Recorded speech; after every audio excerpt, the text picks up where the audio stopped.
مساء الخير، عاملين ايه؟ واهلا بيكم في حلقه جديده من نوفيلاتي. روايه النهارده روايه جميله جدا، يمكن دي الطف بدايه سنه 2024. روايه مقامره على شرف الليدي ميتسي للكاتب احمد المرسي. الحقيقه ان دي اول مره اقرا للكاتب، لان الروايه مترشحه لجائزه البوكر الطويله، ولكن اللي شجعني اكتر عشان اقراها هي الفتره اللي بتدور من خلالها الاحداث، واللي هي الجزء الاول من القرن العشرين. انا بحب الفتره دي جدا، وبحب اي روايه بتتكلم عن الحقبه دي. الروايه فكرتها الاساسيه بتدور عن الاهداف والامال اللي بنسعى دايما عشان نحققها. ازاي ممكن واحد يفضل طول حياته بيسعى ورا هدف معين، وفي الاخر بيكتشف ان هو وهم او سراب. دي الفكره الاساسيه للروايه، ولكن لو حابين تعرفوا اكتر تعالوا بينا نروح نسمع احداث الروايه.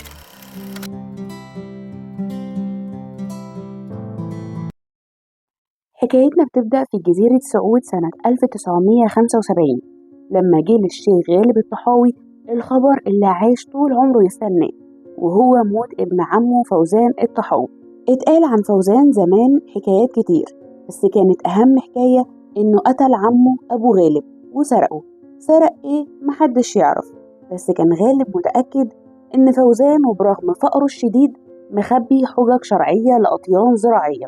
وعشان كده راح غالب على طول لبيت ابن عمه مع الحرس بتوعه، وقعدوا يدوروا في البيت لحد ما لقوا رزمة من الجرايد الصفراء القديمة، كلها عن أخبار سباقات الخيل في نادي هليوبلس وجوابات من سنة 1925.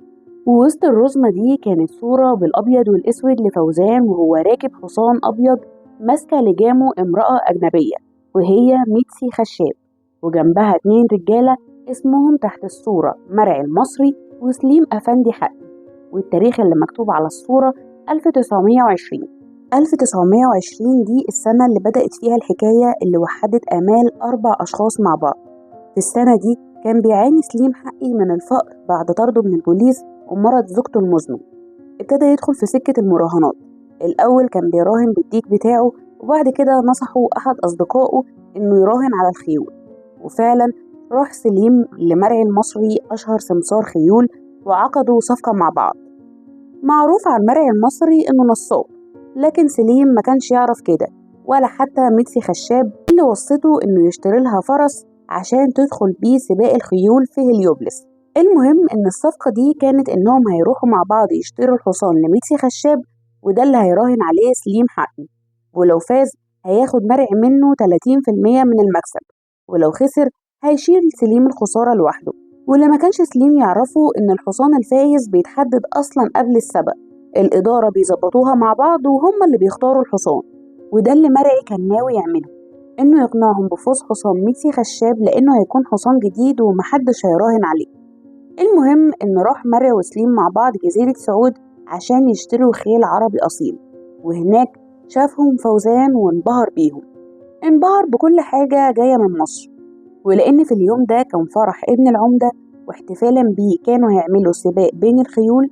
فقرر فوزان واللي كان عنده وقتها 14 سنة إنه ياخد الحصان الأبيض اللي بيحرسه من اسطبل عمه ويسابق بيه.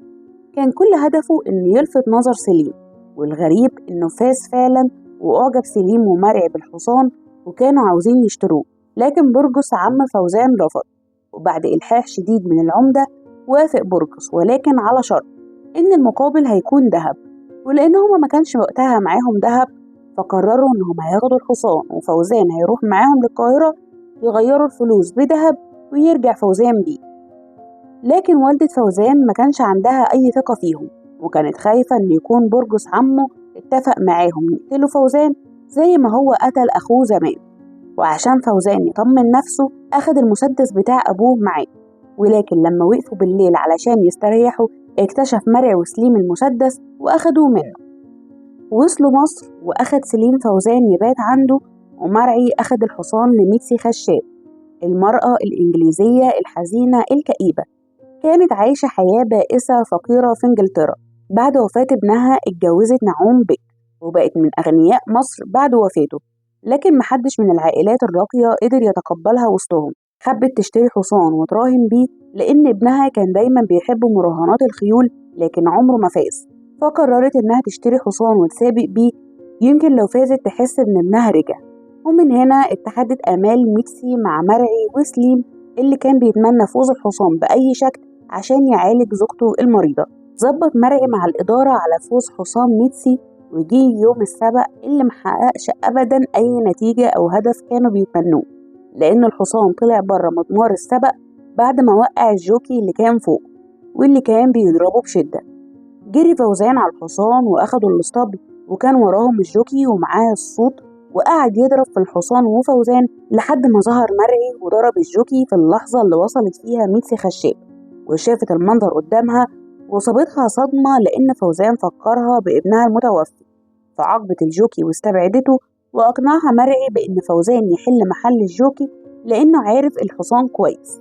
وخلال الفترة دي كان فوزان عايش عند سليم، واتوطدت علاقته بعايدة مراته، وكان مرعي خايف من السبق الجاي لأن اتسرقت منه الفلوس اللي المفروض كان هيحولها لذهب ويديها لبرجس حق الحصان، فكان بيحاول يفوز بأي شكل.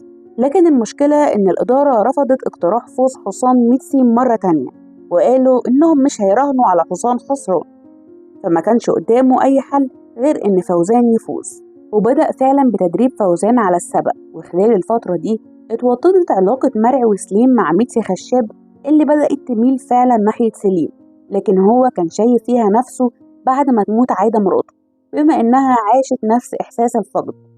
أما مرعي فحبها فعلا لأنها ادته الحاجة اللي محدش أبدا قدر يديهاله، وثقت فيه في الوقت اللي كل الناس كانت بتتجنبه، خصوصا بعد ما تسبب في إن حبيبته تولع في نفسها.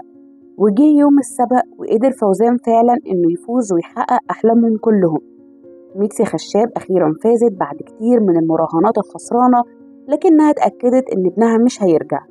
سليم حاول يسعد عايدة بس خبى عليها حوار المراهنات أصلا لأنها كانت منعاه منه.